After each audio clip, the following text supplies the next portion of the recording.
If I showed you the stat line from Curry where he scored 9 points on 1 of 10 shooting from the perimeter and 3 of 17 from the field as a whole, and you asked to guess if the Warriors won or lost that game, what would you say? Well, this was the final result. He was like, I'll just come up with another steal. Let the Warriors run the clock out.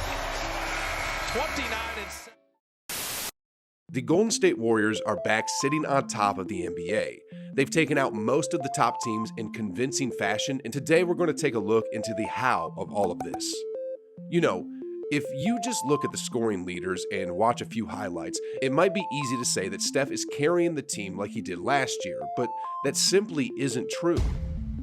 And with that being said, I want to talk about how the Steph Curry effect and the Draymond Green effect, which are two huge contributors on why the Warriors are dominating the competition. We'll start off with the Steph Curry effect. Steph Curry is having another MVP type season, averaging about 27 points a game, but by his own standards, he hasn't been as efficient as he would like to be. He's shooting career lows in both field goal percentages and three-point percentages. In saying that though, the effect he has had on the offensive end of the court has been nothing but spectacular. Let me show you what I mean. Here's Steph with the ball at the logo. Otto Porter sets the initial screen. But when Porter slips the screen, his defender sticks onto Steph, and as a result, it becomes a simple practice drill for Otto Chamberlain. Bielitsa on the court for Golden State. Curry was 1 for 4 in that first quarter, but he still got all the attention of the defense, and that's part of the Steph Curry effect. Let's take a look at another example. Here's Steph on the perimeter. By this point in the ball game, Steph was already like 3 for 10 from the field. For almost any other player shooting like that, you would give him all the daylight in the world to continue, but for Curry, the defense still has to respect him, and as a result, after using the Looney screen, both defenders stick to Curry as Looney starts rolling to the rim. We all know what that generally leads to, right? Looney gets the bucket, but that all started with Steph despite him being in a shooting slump. On the same note, in Andrew Wiggins' last 10 games, he's been shooting over 50% from three-point range, and for the season, he's shooting a career-high 43.5%. When he was asked about how he's doing it, this is what he had to say. The thing about being on this team, you play like someone like Steph and Draymond, they're going to get open shots and good looks. In my career, this is the most open looks I've gotten. Again, it's the Steph Curry effect. And with that being said, I think now is a good time to look into another reason why the Warriors are destroying the NBA, and that is the Draymond Green effect. Now, for Draymond, this guy is a walking triple-double, but more than that, he's the floor general of the Warriors' defense. But more than that, he's the heart and soul of the Warriors. It's difficult to use highlights and clips to show everything he does for the team. I mean, I could show you some blocks, Last year that Ayton made in that conference playoff win. some box outs, First 2 Christmases, so he's hoping to have a little bit of Christmas magic. or some steals, Curry quickly up to Green. and a horde of other highlight plays, but they still don't do the man justice. Instead, let's hear what Zach LaVine, the superstar from Chicago, and what he thinks of number 23 from their gold medal experience together in the Tokyo Olympics. He was the best teammate you could have for a guy in our situation. He was the leader of the team. Obviously, we know Kevin Durant was the best player, but without Dre, we wouldn't have won. He's the one who had everything together in every practice, watching film with the guys, making adjustments, giving guys confidence to come and play their game, and just keeping everybody engaged. You can really see why the Warriors are so good. He's the glue guy. He's the one who makes everything run. At least that's my opinion. He looks out for everybody else before himself. And that, ladies and gentlemen, is the Draymond Green effect. In a different way than Steph, Draymond makes the team much, much better. In fact, so much so that other superstars like Damian Lillard were low-key trying to poach Draymond away. I mean, a little while back, Anthony Slater of The Athletic said the Blazers would love to have him, and that Lillard has been obsessed with getting him there for a while. Anyway, next on why the Warriors are destroying the NBA is by their famous slogan, strength in numbers. In every given game, someone else not named Steph Curry steps up to the challenge. I mean, against the Heat, it was Jordan Poole coming off the bench for 32 points. Against the Jazz, Wiggins and Otto Porter chipped in with 25 and 20 each. Against Memphis, well, Curry dropped 46, but Gary Payton was the second leading scorer of the game with 22.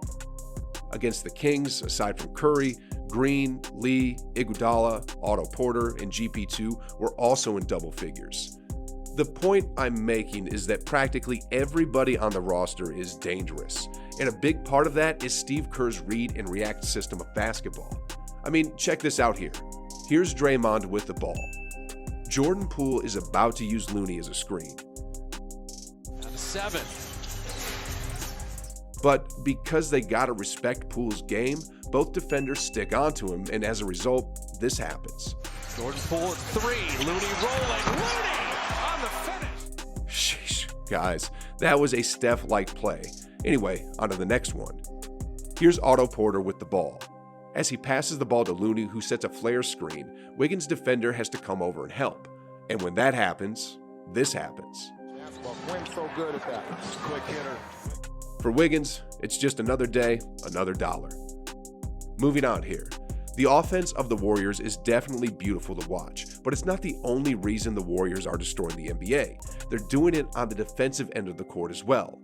I mean, as of right now, the Warriors have the #1 rated defense in the entire league. A big part of that is Draymond Green, but my personal favorite Warriors defender is Gary Payton II, because the man steals everything. Conversation for a potential all-star bid this year. Absolutely. Mid-range, too strong. Activity from Payton. Going this fourth, second half of a back-to-back for the Suns. Wow. There's Jokic with the hand on it, knocking it away. On the reach. Texting Kalena during the game. John Morant sent away. Draymond with the rebound. Full court. Is it because, nice steal. There's Payton. And Gary Payton throws it. The saying around the league is that whenever GP2 is around, dribble at your own risk. Anyway, moving on here. The next reason why the Warriors are destroying the NBA is behind the scenes, and probably doesn't get the credit it deserves, and that's the ownership. I'll show you what I mean with a recent conversation Bob Myers had with reporters about Joe Lacob.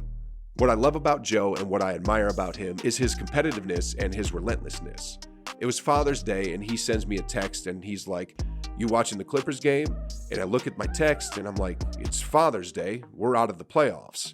And then I take a step back, and I go, "This dude, he's relentless." That's why he's achieved what he's achieved, and I credit him. And I embrace that. There's more people that want to just quit and give up. I admire that quality of him. And for our fans, that's exactly what you want in an owner. It's not just the money, it's the desire and the will to win that is there.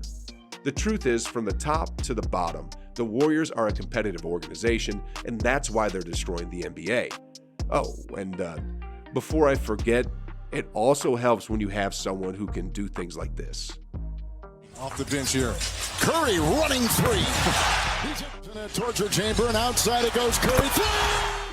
Transition defense by the Cavaliers. Curry finds an opening. 12 minutes, and you can win. Keep being us. Don't worry about your opponent. Steph with 3.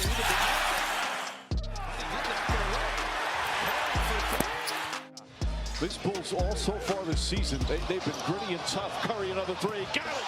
About how these two as Curry launches a 3 and knocks it Right there. No one was even around him. And Steph inside mid. Away with that against Orlando, but this is not how you play the final 19 seconds.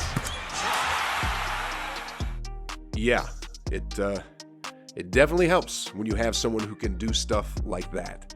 Anyway, on the same topic, I think Steph Curry might just be the greatest offensive weapon in the history of the NBA. More than MJ, more than Kobe, more than any of the greatest of the greats. If you want to see what I mean, then click right here, where I analyze and go into what exactly I'm talking about. And I'm sure you'll love this video, guys. So just go ahead, click it, enjoy it, and like always, I'll be waiting on the other side.